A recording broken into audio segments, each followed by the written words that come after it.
안녕하세요. 즐거운 책방입니다. 오늘 소개해드릴 책은요, 타인이라는 여행이라는 책이에요. 타인이라는 여행. 오늘 두 번째 시간이고요. 오늘 소개해드릴 부분은 어려운 상황을 지혜롭게 대처하는 법, 그 부분에 대한 내용을 소개를 해드릴게요. 우리가 소통을 함으로 인해서 어려운 상황을 어떻게 지혜롭게 대처할 수 있는지 책 내용을 읽어드릴게요. 우리가 타인과 소통하는데 곤란을 겪는 이유 가운데 하나는 화날 때 소통하고자 하는 경우가 많기 때문입니다.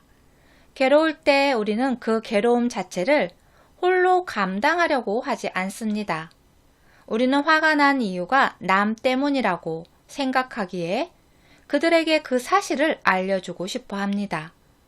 화는 그렇게 하는 것을 부채질합니다. 우리는 남들의 문제가 무엇인지를 즉시 알려주고 싶어 합니다. 그러나 화가 나면 정신이 맑지 못합니다. 그럴 때 행동을 하면 괴로움이 늘어나고 상황이 더 나빠질 수도 있습니다. 그렇다고 화를 참고 있어야만 한다는 얘기는 아닙니다. 사실은 그렇지 못하면서 만사가 다 잘 되어가는 척해서는 안 됩니다. 가능하면 건전하고 정다운 태도로 화를 살펴보고 대처해야 합니다. 화가 나면 부드럽게 다루어야 하는데 왜냐하면 화가 곧 우리 자신이기 때문입니다. 화를 함부로 대해서는 안 됩니다. 화를 함부로 대하는 것은 자기 자신을 함부로 대하는 것입니다. 유념하면서 숨을 쉬면 화를 인지해서 부드럽게 다루는데 도움이 됩니다. 유념의 에너지가 화의 에너지를 보듬어 주기 때문입니다. 화는 강한 에너지이므로 한동안 그것과 함께 앉아 있어야 합니다. 화를 참으면 위험합니다. 화는 무시당하면 폭발하고 말 것입니다. 화는 모든 강한 감정들과 마찬가지로 스스로를 드러내고 싶어 합니다. 그러면 그것을 어떻게 다루어야 할까요? 가장 좋은 방법은 본래의 집인 자기 자신에게 돌아가서 화를 보살펴 주는 것입니다. 첫 번째 주문을 상기하여 자기 자신을 위해 거기에 있으면서 화를 보살펴 주면 됩니다. 자기 자신에게 돌아가 몸과 마음에 접속하는 것입니다. 유념하면서 숨쉬고 유념하면서 걷는 수행을 다시 해보십시오. 지금 이 순간에 존재한다는 것은 유념한다는 뜻이니 그 다음에는 유념하면서 강한 감정들을 인지하고 보듬고 깊숙이 살펴보십시오. 화가 나면 대개의 경우 우리는 그 원인 제공자라고 생각되는 사람과 대면하고자 합니다. 더 시급한 문제, 즉 화를 보살펴주는 것보다 그 사람과 오해를 푸는 일에 더 관심이 많은 것입니다. 이것은 집에 불이 났는데 집에 가서 불을 끄려고 하는 대신 방화범을 뒤쫓아가는 것과 마찬가지 행위입니다. 그러는 사이 집은 계속 불타고 있습니다. 누군가 저지른 일로 우리가 괴로워하고 있음을 전달할 수 있는 방법은 많습니다. 그 사람에게 짧은 편지를 쓰거나 이메일을 보내는 것도 좋습니다. 그러나 먼저 유념하면서 숨쉬며 화를 보살펴 주어야 합니다. 이것은 네 번째 주문을 써먹기 딱 좋은 경우입니다. 나는 괴로워요. 그러니 도와주세요. 일단 화가 누그러지면 상대방에게 전화를 해도 좋습니다. 그러나 그때 반드시 우리가 괴로워서 도움을 원한다고 그 사람에게 차분하게 말해야 합니다. 우리는 최선을 다해 자기의 괴로움을 보살피고 있음을 상대방에게 알려주어야 합니다. 이때 그 사람도 똑같이 할 수 있도록 격려해 주어야 합니다. 화가 날 때 도움을 청하기란 매우 어려운 일이지만 그렇게 하면 우리가 그저 화를 내고 있다는 사실 말고 괴로워하고 있다는 것을 남들이 알게 됩니다. 괴로움이 화를 불러일으킨다는 것을 그들이 알게 되어야 비로소 소통과 힐링이 시작됩니다. 소통이 단절되었을 때 얼마나 큰 불행한 결과를 낳는지 한 이야기를 해드릴게요. 베트남에 젊은 부부가 있었어요. 그런데 남편이 임신한 아내를 남겨두고 전쟁터로 떠나게 된 거예요. 그러다가 3년 동안의 시간을 보내고 그리고 집으로 돌아오게 돼요. 그동안 아내는 이제 아들을 낳아서 잘 키워요. 남편을 그리워하면서 아들을 잘 키웠는데요. 남편이 돌아온다고 하니까 얼마나 기뻐요. 그래서 마중을 나가서 남편을 만나고 서로 부둥켜 안고 울면서 기쁨의 눈물을 흘려요. 그런데 베트남에서는 이렇게 중요한 일이 있으면 조상들에게 제사를 지내는 풍습이 있다고 해요. 그래서 아내는 너무 기쁜 일이잖아요. 그래서 조상님들께 제사를 지내기 위해서 시장을 보러 가요. 그 사이 이제 남편은 아들을 데리고 같이 놀아줘요. 집에서. 그런데 이제 아들이 생겼으니까 아빠라고 듣고 싶잖아요. 그래서 아빠라고 불러보라고 아들한테 시켜요. 그랬더니 아들이 싫다고 하는 거예요. 그러면서 이렇게 이야기를 해요. 아저씨는 내 아빠가 아니에요. 내 아빠는 다른 사람이에요. 아빠는 늘 밤에 집에 돌아왔고요. 아빠가 돌아오면 엄마는 오랫동안 아빠와 이야기를 하면서 울고 또 울었어요. 엄마가 앉으면 아빠도 앉았고 엄마가 누우면 아빠도 눕곤 했죠. 그러니까 아저씨는 아빠가 아니에요. 내 아빠는 다른 사람이에요. 그렇게 이야기를 하는 거예요. 그 말을 듣고 남편이 완전히 넋이 나가게 됐죠. 그리고 말문을 닫아버렸어요. 아내는 이제 시장에 갔다 와서 제사 음식을 하고 제사를 올리고 그런데도 아무 말이 없는 거예요. 그리고 제사를 올리고 나서 그 음식을 가족과 함께 행복하게 나눠서 먹어야 되잖아요. 그런데 남편은 그 음식을 먹지도 않고 밖으로 나가버린 거예요. 그리고서 술에 취해서 괴로운 마음을 술에 달래서 술을 진탕 먹고 그리고 집으로 돌아온 거죠. 남편은 너무너무 괴로워서 아내를 쳐다도 보지 않고 같이 밥도 안 먹고 그렇게 했던 거예요. 맨날 며칠을. 그러한 남편을 바라보는 아내 또 역시 괴로웠죠.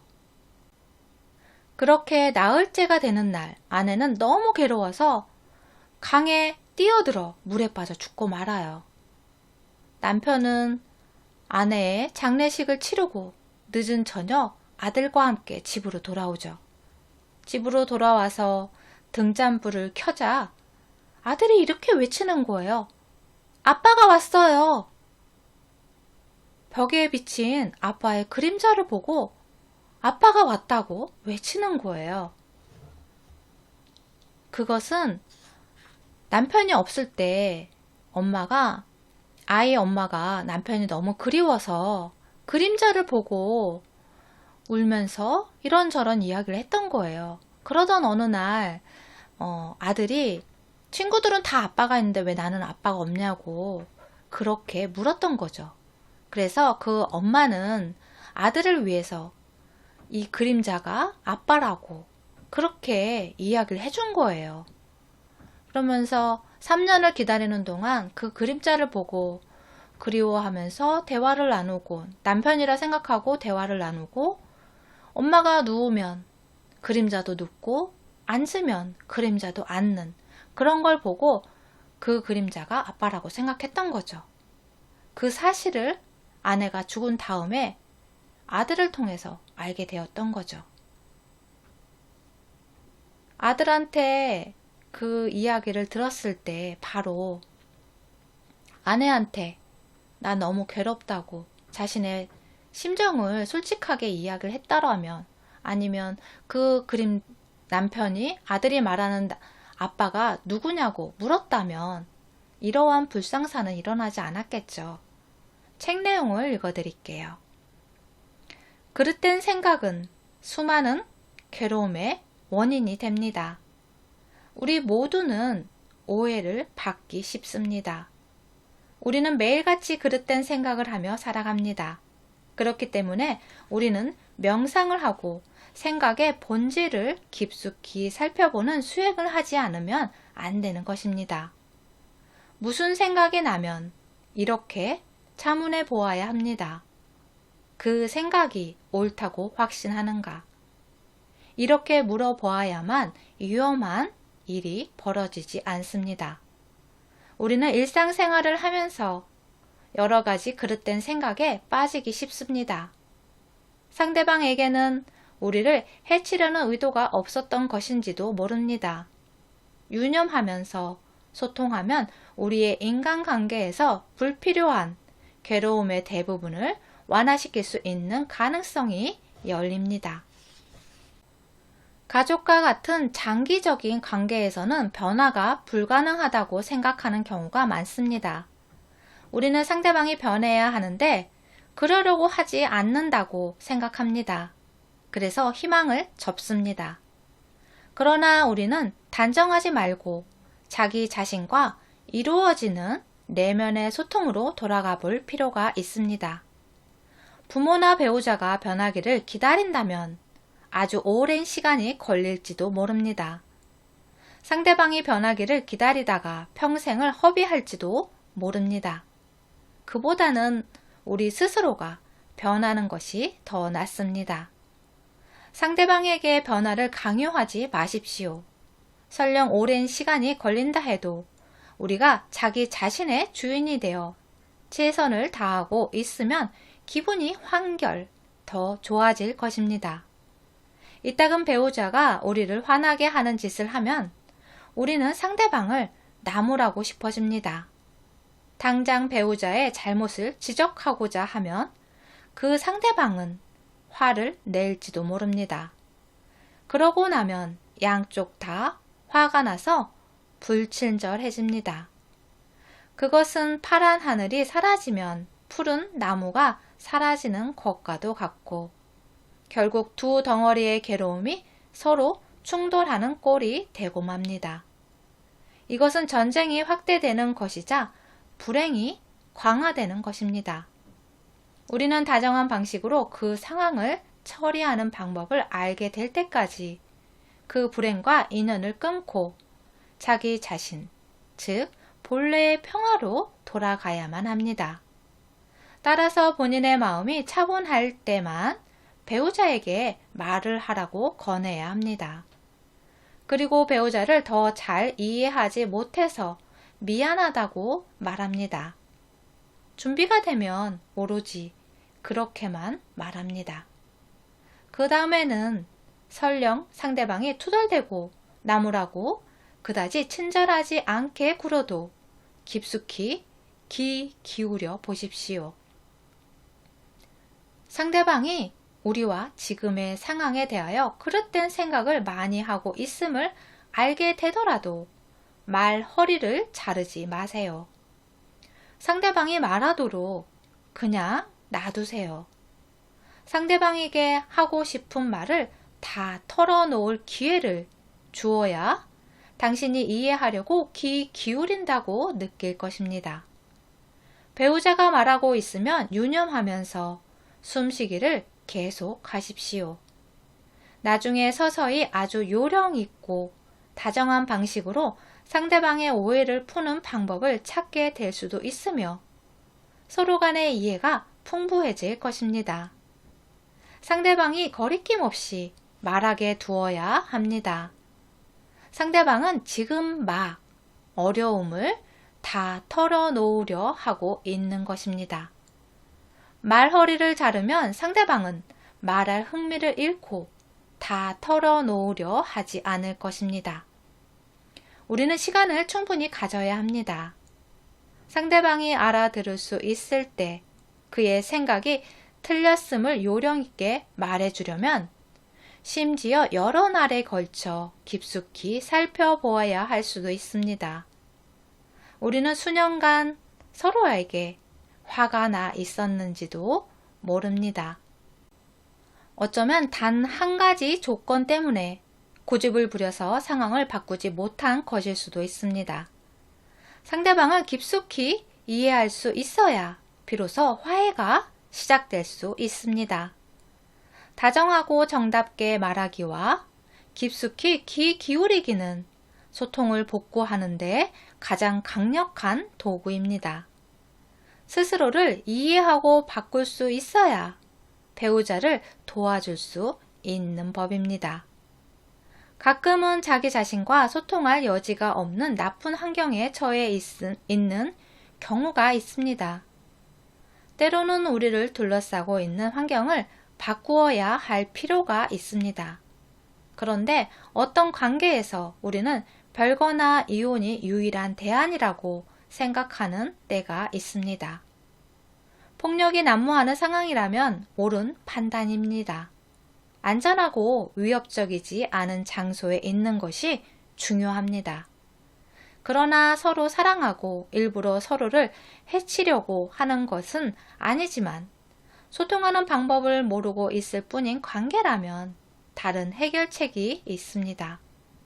결혼 생활에 문제가 생기면 이혼이 해결책이라고 생각하고 있는 사람들이 많지만 서류에 서명하고 난 뒤에도 사람들은 계속해서 괴로워합니다.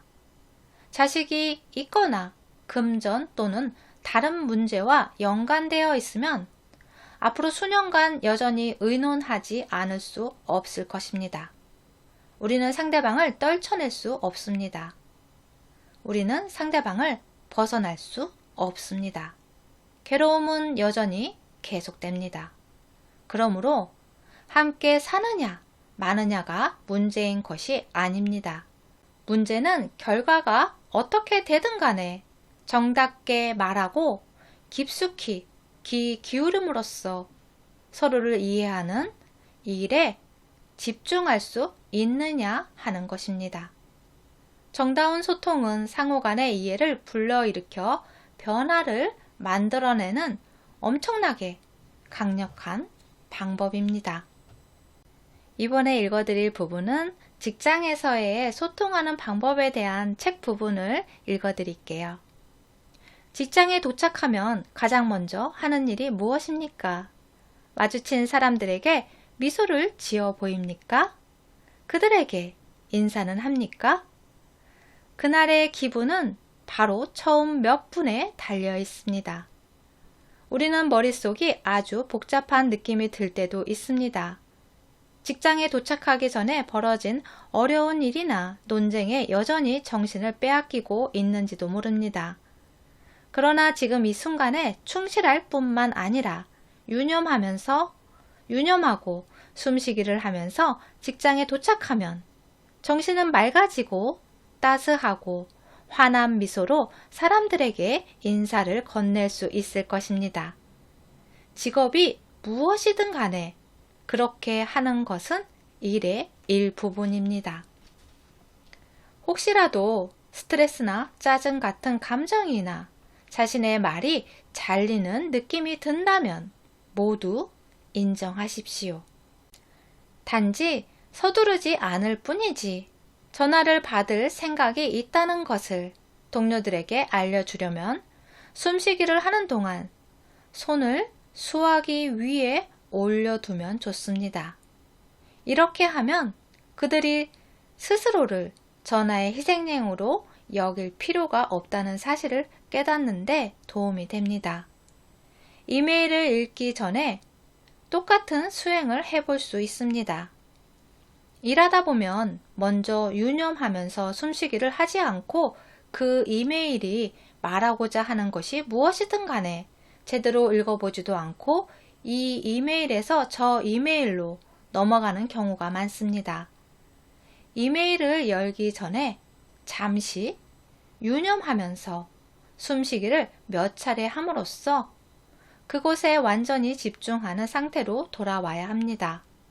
그렇게 하면 이메일을 처리하는데 시간이 조금 더 걸려 업무가 약간 더 느려질 수도 있지만 각각의 이메일을 통한 소통은 더욱 효과적이고 분명하며 보다 분별 있는 것이 될 것입니다.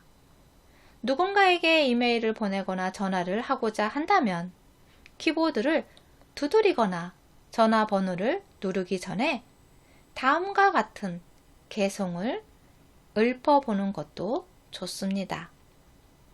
발 없는 말이 천리 간다네. 제 말이 서로 간의 이해와 사랑을 불러일으키게 하소서. 제 말이 보석처럼 아름답고 꽃처럼 어여쁘게 하소서. 회의를 할 때 이루어지는 대화가 직장에서의 긴장과 스트레스를 유발하고 동료 간의 대립의 원인이 되는 경우가 적지 않습니다. 무슨 회의가 되었든 시작할 때 참석자들이 몇 분간 함께 조용히 앉아 긴장을 풀면 도움이 될 것입니다. 참석자들은 서로의 말을 존중하고 타인의 견해에 열린 자세를 가져야 한다는 내용을 소리내어 말하는 것으로 시작하면 회의의 분위기를 잡는 데 도움이 됩니다. 자기의 견해를 남에게 강요하면 직장에서 긴장과 괴로움만 생겨날 따름입니다. 그러므로 모든 회의에서 남들의 경험과 지혜에 열린 마음으로 귀 기울여야 하는 것입니다. 멋진 아이디어가 있어 공유하고자 하는 것은 좋은 일이지만 남들이 자기의 아이디어를 입 밖에 내지 못할 정도로 덤벼들어서는 안 됩니다. 모든 이가 자기의 아이디어를 발표하도록 요청해야 합니다. 가장 좋은 아이디어들은 집단적 지혜로서 이러한 과정을 통해 생겨나는 것임을 믿으십시오. 회의를 하는 동안에는 자비롭게 말하고 깊숙이 귀 기울여 보십시오. 귀 기울이면서 숨쉬기에 주의를 기울이는 것입니다. 말허리를 자르지 말고 한 사람이 충분히 말하게 하십시오. 말다툼에 열중해서는 안 됩니다. 자기 자신의 경험을 근거로 말하고 말할 때는 참석자 전체를 대상으로 말해야 합니다. 연구해 볼 사항이나 중요한 문제가 있으면 참석자 전체가 곰곰이 생각해 보고 검토할 수 있도록 아무것도 숨기지 말고 공개해야 합니다. 이렇게 하기가 힘들지도 모르지만 그것은 아마도 과거의 회의 진행 방식과는 다른 새로운 회의 문화를 이끌어낼 것입니다. 문화를 갑자기 바꾸려 들 필요는 없습니다. 모든 이가 말허리를 자르지 않고 유념하면서 귀 기울이는데 동의한다면 그것은 멋진 일입니다. 그러나 설령 이러한 지침을 따르고 연민의 마음으로 귀 기울이고 말하겠다고 약속하는 이가 우리밖에 없다고 해도 그것은 긍정적인 효과를 낳게 될 것입니다. 우리 모두는 이따금 직장에서 어려움을 겪습니다. 우리 모두에게는 나름대로의 아픔과 슬픔 그리고 두려움이 있습니다. 직장에서 우리는 이러한 강한 감정들을 인정하고 보듬어 줄 시간이나 공간을 얻지 못하는 경우가 적지 않기에 불안한 마음이 무심코 드러나게 됩니다. 이 때문에 소통이 어려워질 수도 있습니다. 그러나 꼭 혼자만 아픔과 슬픔을 보듬어 주어야 하는 것은 아닙니다. 돌멩이를 강에 던지면 그것이 아무리 작다 해도 강 바닥으로 가라앉을 것입니다. 그러나 배가 있으면 돌멩이를 수톤이나 실어도 돌멩이는 가라앉지 않을 것입니다. 우리의 괴로움 역시 마찬가지입니다. 우리의 슬픔과 두려움, 그리고 근심과 아픔은 유념이라는 배에 실어 나를 수 있는 돌멩이와도 같은 것입니다. 괴로움을 인정하고 보듬어 줄 시간과 공간을 얻는다면 우리는 화와 근심 또는 슬픔의 바닷속으로 가라앉지 않을 것입니다. 가벼워지기 때문입니다. 우리는 유념하기를 혼자서 수행할 수도 있지만 우리의 업무 환경에 유념하면서 소통하기를 도입함으로써 우리와 함께 유념하기를 수행하는 사람들의 지지를 얻을 수 있다면 더욱 편하고 즐거울 것입니다.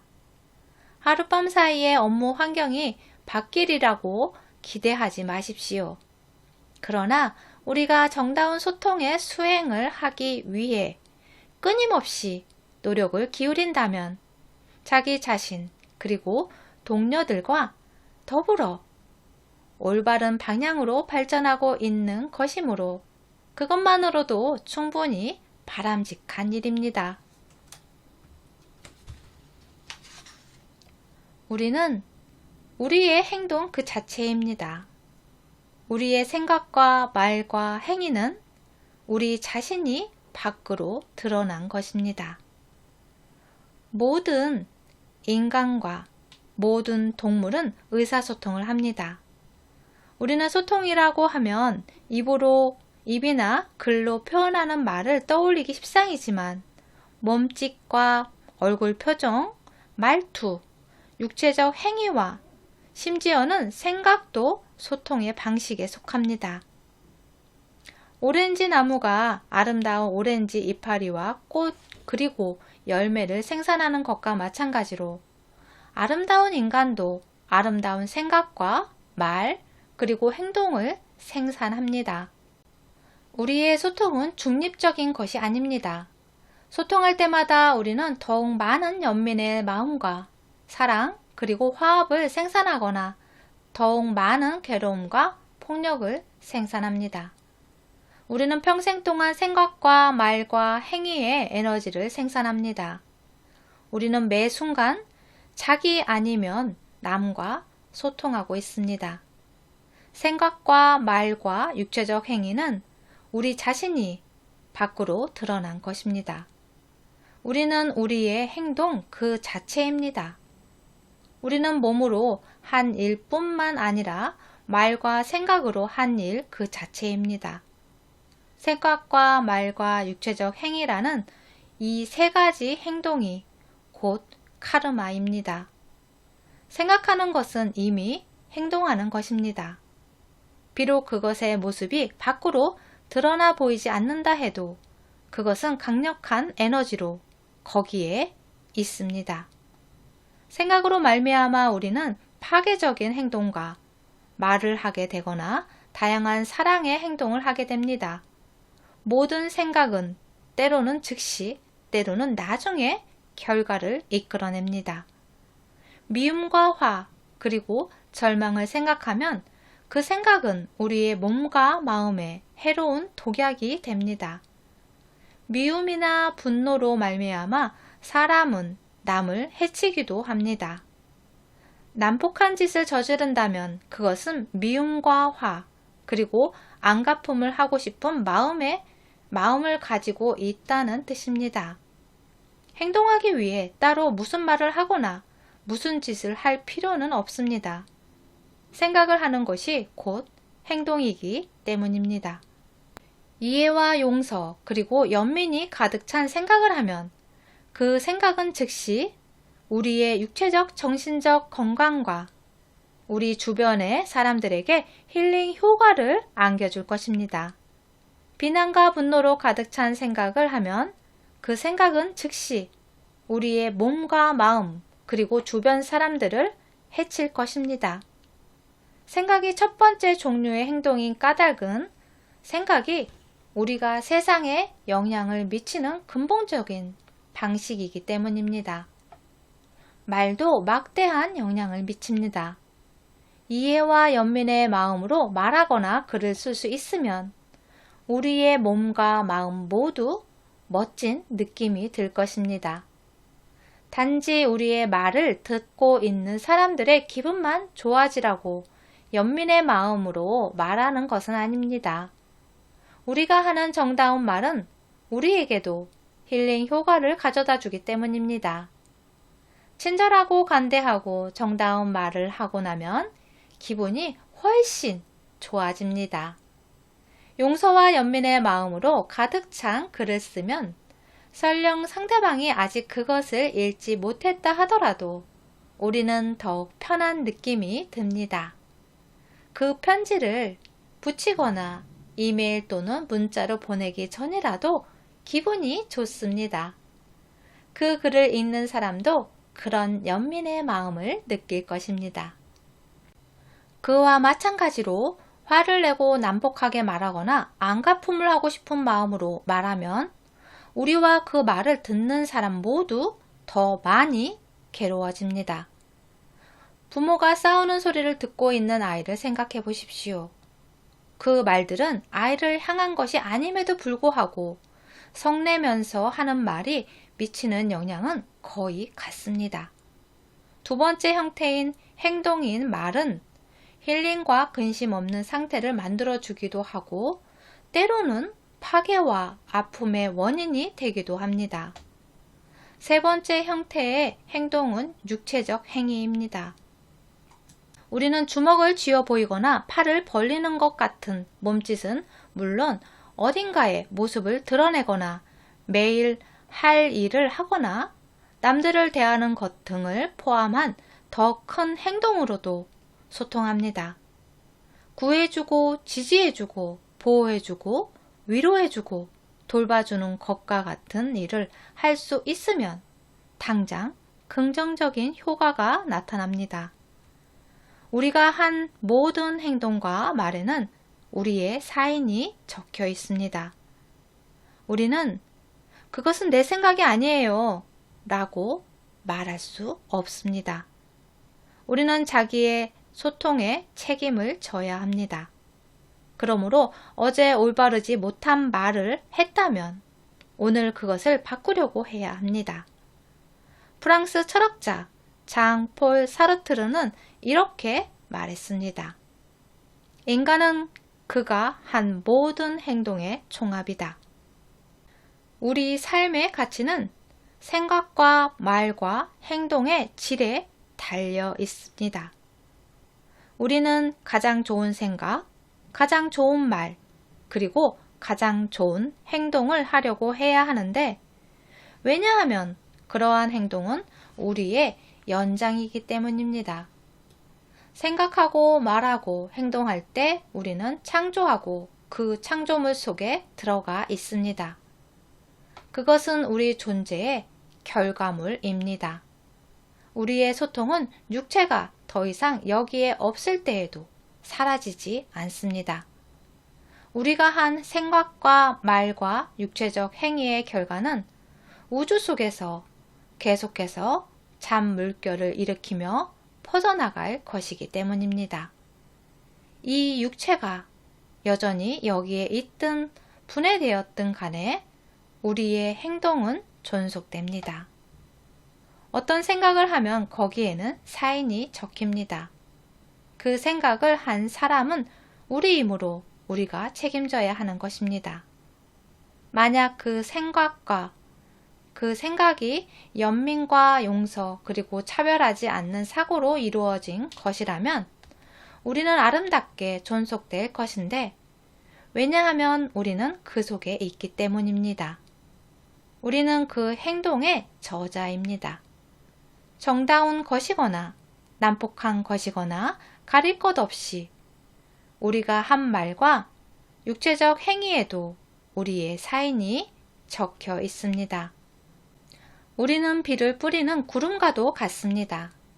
설령 구름이 더 이상 저 하늘에 떠 있지 않더라도 비를 통해서 끊임없이 곡식과 나무와 강에 영향을 미칩니다. 마찬가지로 우리가 생각과 말과 행동을 통해 만들어낸 모든 것은 육체가 분해된 뒤에도 존속합니다. 구름은 밖과 강 속에 존재합니다. 이 육체가 분해되어도 우리가 한 말과 생각 그리고 육체적 행위는 계속해서 영향을 미칩니다. 우리의 생각과 말과 행동은 우리 존재의 실질적인 연장인 것입니다. 이 수행법을 따르면 미래에도 아름답게 존속하는 것이 가능합니다. 우리가 한 모든 말과 생각과 육체적 행위를 저축해둔 은행 계좌가 있다고 상상해 보십시오. 그 은행 계좌는 분명히 존재하지만 그것의 특징은 일부에만 한정되지 않는다는 것입니다. 사라지는 것은 아무것도 없습니다. 네, 도움이 되셨나요? 지금까지 들어주셔서 감사합니다. 구독과 좋아요도 부탁드릴게요. 다음 시간에 또 만나요.